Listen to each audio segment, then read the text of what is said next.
Welcome back to IDSL 870 Marketing and Community Engagement. This is week 4, and today we're going to discuss understanding our consumers and positioning our institutions for a competitive advantage. What do we mean by this? We mean developing a value proposition by understanding the demographics, the needs, the behaviors of our students or potential students. I want to start off by talking about this whole notion of consumer behavior. In consumer behavior, we have 3 essential elements in the process. The first are the controllable things that we can manipulate as institutions, such as the 4 Ps, the product, the price, the place, and the promotion. These are part of our environment that we can challenge. The economic, the technological environment, the social environment, the cultural environment, those are all things we can understand and we can influence. On the back end, we have the buyer's response. In other words, their attitudes towards our product, the preference for the educational institution they choose, when they purchase, what they purchase, where they purchase our educational programs, and how much they purchase of it. And then finally, the response is the relationship with the college. What we struggle to understand as marketers is what happens in that middle section called the buyer's black box. This is by far our largest challenge in marketing. As a matter of fact, sometimes consumers themselves don't know what happens in their own minds. And let me give you an example. Think for a minute back to a purchase that you've really wanted to make and you've saved for some time to make that purchase. Well, lo and behold, payday comes and you can't wait to go to the store and make that purchase. You walk into the store fully determined to buy that shirt or that pair of pants or whatever it may be. And suddenly you walk out with something different. Why? Well, that's part of the buyer's black box that we try to understand. Think about your own institution. Have you had a chance when the student has committed to your college only to change their mind a day before the start of the term and cancel all their classes? We're going to spend some time talking about the characteristics of the student that influence what happens in this buyer's black box. And I'll apologize up front, this may be a little bit longer lecture than usual, but it's so important to understand consumer behavior, how we segment our markets, how we target our markets, and how we bring it all together to position our programs and our institution in that market. Let's talk a little bit about the characteristics that affect consumer behavior. The first characteristic that affects consumer behavior is cultural. And we have some things in the cultural world that impact simply how we behave. Our culture itself, our subculture, our social class. Thinking about culture, it's that the learned values, the perceptions, the wants, all that behavior we learn from our family and other important institutions to our lives. The subculture are groups of people within that culture that have a shared value system based on, let's say, our common life experiences. That might be if we're part of a socioeconomic culture, if we're part of an ethnic culture, if we're part of an age culture. We might be more mature consumers versus the younger consumers, and that subculture impacts how we behave. We also know that social class impacts how we behave. And social class are those relatively permanent ordered divisions in our society where members share similar values, interests, behaviors. And social class isn't measured by income alone, but by education, occupation, and a variety of other variables. So for instance, somebody who might be aspiring to be a master plumber may have a completely different behavioral pattern when it comes to education than someone who aspires to be an attorney. Those are part of the social class differences that impact how we purchase as consumers. The next are the social factors. And when we think about social factors, we think about things such as reference groups, family, the roles and status associated with that. Think about your family as a reference group. Your family is the most important consumer buying organization in society. And let's think about how it impacts us as consumers of education or our students as consumers of education. Think about the number of people who want to go to the alma mater of their parents, who want to attend the college of their parents. That's the impact that family has. And sometimes the quality of our institution, the cost of our institution, and having the right programs simply isn't enough. if the behaviors don't fit with the family social norms. The other reference groups, the groups that we aspire to be. Think about the different groups and how they might impact our behavior. You might belong to a membership group, or your students might. Groups that have a direct influence on a person's behaviors. They might be part of a car club, and that car club may influence whether they pursue an educational program in automotive technology. They might aspire to be part of a group. An aspirational group is a group that an individual wishes they belong to. So let's go back to that student who wants to be an attorney. They may start to be in a group with young aspiring attorneys, and their behaviors may be impacted by how that aspirational group behaves. They may begin to dress and act like an attorney because that's who they aspire to be. And reference groups are groups that form a comparison or reference for students in forming their attitudes or behaviors. And we might be influenced by those other reference groups. And then finally, think about the roles and status. What's expected of an individual? If you want to be a cosmetologist, what's expected of you in that role, in that status? Might you be expected to pursue your education? Likely it's going to be a community college, and that does impact how an individual or a potential student might behave. Now we have all of those other personal characteristics that impact how we behave as individuals. Think about it. Our age and our life cycle stage. A student 18 to 21 years old may have a vastly different behavioral pattern for how they purchase an educational program than, let's say, someone who's a returning adult student. That returning adult student may be looking for something that's convenient, easy for them to attend, and local. Where a student 18 to 21 may be looking at something completely different in how they purchase educational programs and services. They may be looking for something that has a lot of spice, a lot of opportunity, is very modern. Those can impact us. Our occupation impacts how we behave. Our economic situation. More affluent consumers may be more apt to look at a variety of educational opportunities or options in selecting what their end goal for education is. Where someone from less socioeconomically high status may say, you know what, a community college fits within my economic situation because it's local and it's cost effective. Our lifestyle might also impact how we purchase or how our consumers purchase education. Lifestyle is essentially a person's pattern of how they live.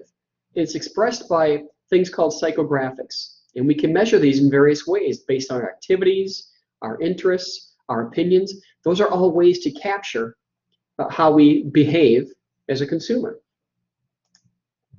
Think about this idea of personality and self-concept. And when we talk about personality and self-concept, it refers to those psychological characteristics within us or within our consumers that lead to relatively consistent and lasting responses. And when we think about this idea of personality and self-concept, I want you to think about vehicles. What kind of a vehicle do you drive? We often express ourself in the vehicles we drive. And that's because car companies have done such a good job of establishing a personality around vehicles that we can relate it to our self-concept. How do we do the same thing with our educational options at our local community college? You know, that's an interesting conundrum, and an interesting thing for us to think about is developing a self-concept around our educational offerings. And then finally, we have this idea of psychological. And psychological can be impacted by a number of things, such as what motivates us. What are the motivators that are out there driving us in our purchasing habits? That makes a big difference. Our perceptions. How do we perceive that particular school, that particular program that we'll be entering? What do our perceptions mean for us? Do we have specific attitudes? Do we have specific beliefs? And we'll talk about that in a second. But the idea of perception, it's the way that we select, we organize, and we interpret all of the information that's out there to form a meaningful picture of our institutions, or how students do that. And a number of things affect our perceptual process. We have the idea of selective attention, which this means that people have a tendency to screen out most of the information that they're exposed to. So when we have advertisements out there, when we have, say, radio ad or television ad, they might not be effective because there's a group of people who will simply tune that out because it's not relevant to them at the point in time. We also have selective distortion. It's the way that we as consumers, or even our potential students as consumers, interpret information that will support their belief. If they have an extremely favorable perception of your community college, they likely will take any information that comes in and have a positive slant or a positive bias to that information. On the flip side, if they have a negative bias, that might impact how they interpret information they perceive. And let me give you an example. My college is Lakeland College, and Lakeland College used to be known as LLC. And it's probably similar to many of your colleges where LLC was not always used in the most flattering of terms. We had students who used to refer to LLC as loser's last chance. Students who have selective distortion are going to take information that comes from the college and distort it to fit their mindset. And then we have selective retention. And what that means is people have a tendency to remember something that favors a brand that they either like or at a point in time that they would be looking for that program or that service. So for instance, if I'm considering going to college as a student, I'm going to pay much closer attention to ads and materials that are in front of me that have to do with college than I would with other products. And that's the idea of selective attention. We also have to consider how people learn. Learning is the change in our behaviors that arise from either experience or some interplay of the cues, the stimuli, all those things that are out there. How individuals learn impacts their behavior. If our product is easy to understand, they might learn it quickly. If our program or the services we offer are not easy to understand, it may take them a while to learn, and they may become disenchanted and stop the learning process. And finally, our beliefs and our attitudes. Now, beliefs and attitudes are very different, and it might be the same among your consumers or your students.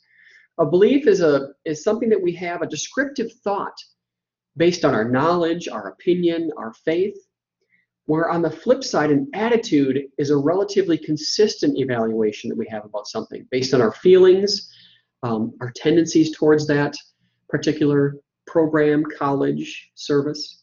Let me give you an example. As an institution changes or grows, those individuals who once saw Lakeland College as loser's last chance, they may see a lot of positive publicity out there about the great things that are occurring at Lakeland College. Their beliefs may change, but the harder part to change is their attitude. They may still have an attitude that says, I really don't think Lakeland College is for me because I don't think it's the same quality as what I might get elsewhere. Beliefs are easy to change in our students or our consumers. Attitudes are not. And that's something we have to consider as we're marketing our institutions or engaging our communities. Is although we might change somebody's beliefs, it's not enough. We have to get to the core root of changing their attitudes.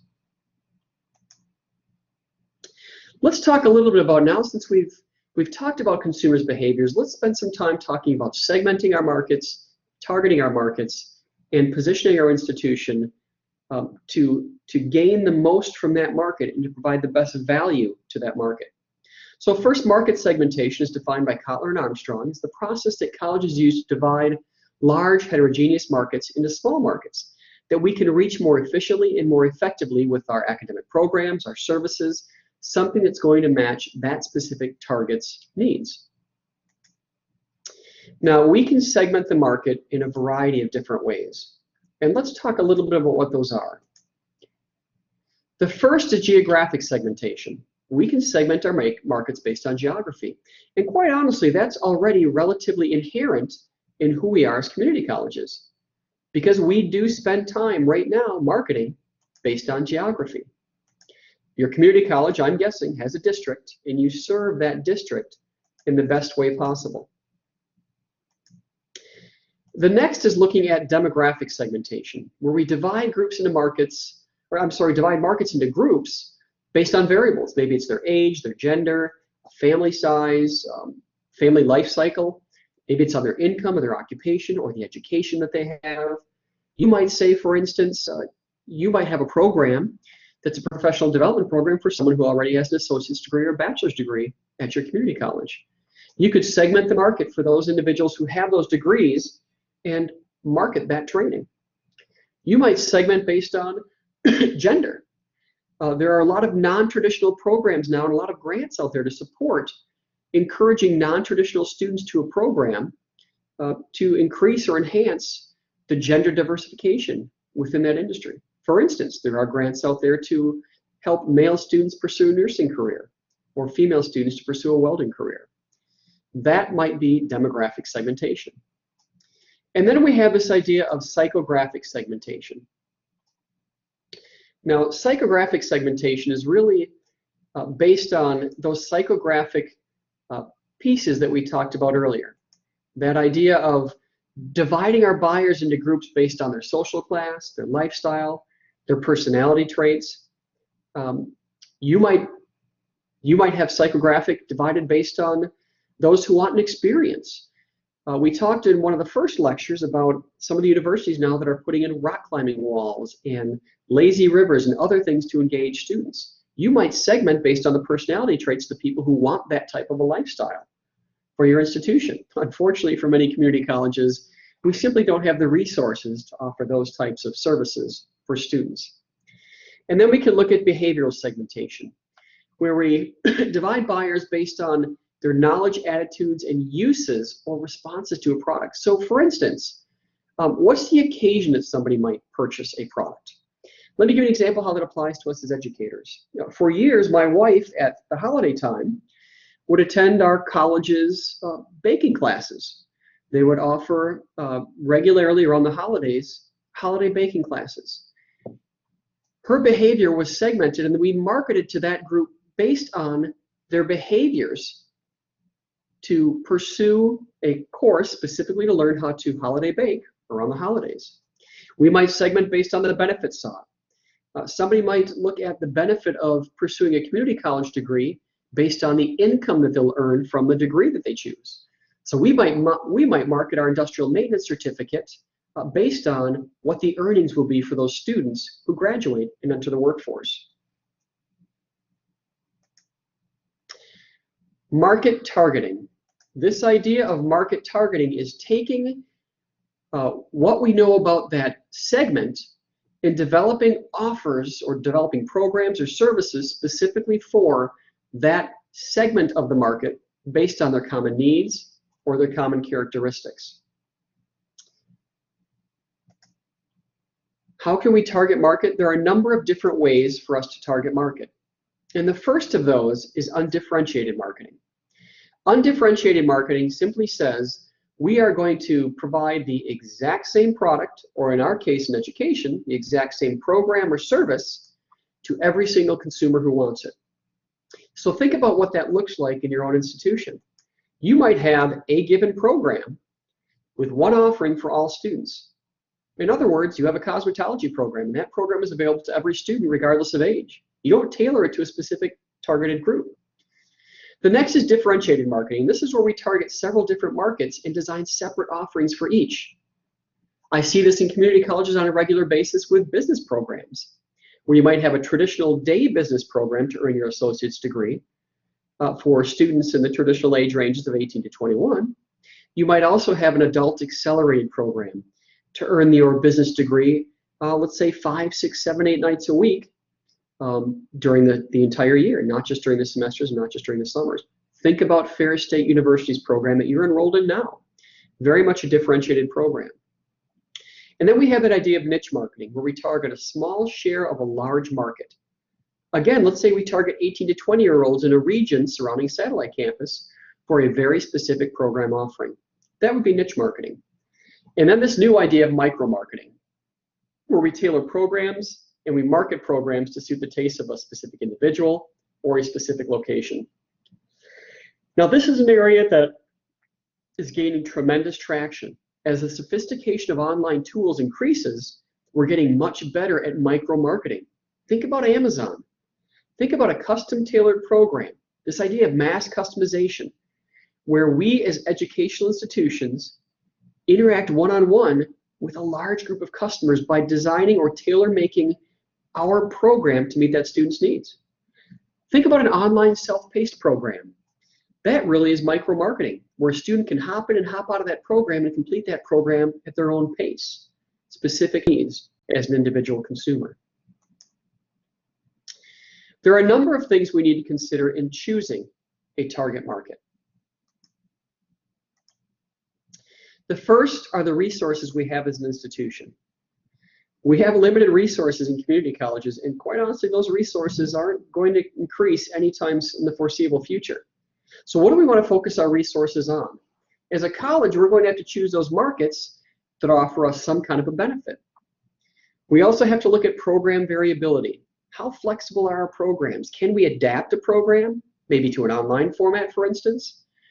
How do we allow our programs to be flexible enough to address the needs of the targets while also addressing the needs of the institution? The program life cycle. I've seen colleges do this in the past, where they attempt to revitalize, quite honestly, an outdated program or a program that really has passed its prime by some type of specific target marketing. We have to consider at points in time that we need to add programs to our marketing mix as well as remove programs. We also need to consider in target marketing the market variability. Is there a long-term need in the market? Will we be targeting a market where the need or potential student base is going to quickly dry up? I've seen this happen in the past before as well, where a community college will implement a very specific technical program where the marketplace will quickly absorb those graduates and be saturated. What's left at that point in time? Consider anytime you look at targeting specific audiences with your program offerings, is it sustainable? And then finally, we always have to consider what our competitors are doing. Is there room enough for multiple programs in a marketplace? Again, I have seen colleges make the fatal mistake of seeing a successful competitor replicating their offerings and realizing there simply was not enough room in the marketplace for two colleges offering the same programmatic offerings. Let's take some time to talk about product positioning. The way the program, our academic program, is defined by our consumers on important attributes. In other words, product positioning is not defined by the institution, it's defined by the consumer, because it's the place the program or the institution occupies in the consumer's mind relative to competing products, academic programs, or educational institutions. We have to consider the idea of developing a positioning strategy and what might be impacted by that positioning strategy. Think about the things that are important to students. You have to think about the competitive advantage you have with your program. What makes you stand out from the others in the marketplace? It's best to build a positioning strategy on something where you have a true competitive advantage. Not a perceived advantage, but a true competitive advantage. And then you have to choose the right competitive advantages. You may say, well, our competitive advantage is that all of our faculty were trained at Harvard University. Well, that might be a competitive advantage for your institution, but it might not matter to your students. Choose the competitive advantages that matter to your community college's students. Then select your overall positioning strategy and ultimately develop a positioning statement. When you are selecting that competitive advantage, again, think of things that are distinctive, that you do much better than your competitors. The last thing you want to do is highlight an advantage you believe you have, only to find that your competitors do it better. Make sure it's something you can easily communicate. Don't try to pick a competitive advantage where you have to spend a lot of time educating the consumer or your student on what that advantage means. Quite honestly, they won't take the time to understand. Make sure it's something you can afford to do as an institution. Or make sure it's something that the consumer or your student can afford to pay for. If you implement a new program, for instance, where the cost of entry for the student is extremely high, maybe they have to buy a $5,000 or $6,000 toolkit, it might not be a competitive advantage or positioning strategy for you to undertake. And then also make sure you can cover your costs. I'm not saying you need to generate a profit, but you don't want to position yourselves on things that will help your institution continue to lose money. That's all we have for you today, and again, I apologize that we ran a little bit long, but this is such a critical and important topic for you to understand as community college leaders. I want you to take some time over the next week to think about your own institution. And as you work through the assignments, how do your consumers behave? What drives them to the behaviors that they choose? Think about how you would segment your markets as an educational consumers in your district. How would you target those markets? And what attributes or positioning strategies would you use to ensure that the students or potential students in your district understood the value you can provide for them? A lot to think about this week, and I look forward to hearing your thoughts in the discussion boards. That's all I have for you today. Until next week, farewell for now.